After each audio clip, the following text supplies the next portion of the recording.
छत्रपती संभाजीनगर जिल्ह्यातील कवडगाव येथील पती-पत्नी शुगरची औषधे आणण्यासाठी जालन्याकडे येत असताना 10 जुलै रोजी दुपारी 1 वाजेच्या दरम्यान भीषण अपघात होऊन यामध्ये पत्नीचा जागीच मृत्यू झाल्याची दुर्दैवी घटना शुक्रवारी छत्रपती संभाजीनगर चौफुली परिसरात घडली।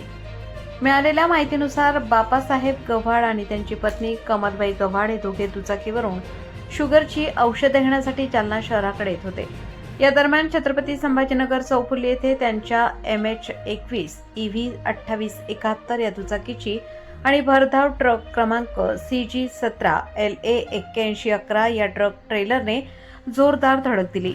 या भीषण अपघातात दुचाकीवरील कमलबाई गव्हाड यांचा जागीच मृत्यू झाला। अपघाताची तीव्रता इतकी होती की घटनास्थळीच त्यांचा मृत्यू झाला, तर पती बापासाहेब गव्हाड हे जखमी झाल्याची प्राथमिक माहिती असून त्यांच्यावर उपचार सुरू आहेत।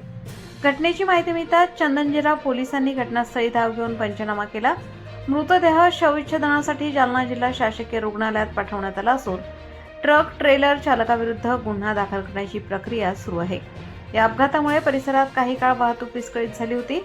शुगरच्या औषधांसाठी घराबाहेर पडलेल्या कुटुंबावर काळाने घाला घातल्याने कवडगाव परिसरात हळहळ व्यक्त केली जात आहे। पोलिसांकडून अपघाताचे नेमके कारण शोधण्याचे काम सुरू असून पुढील तपास सुरू आहे।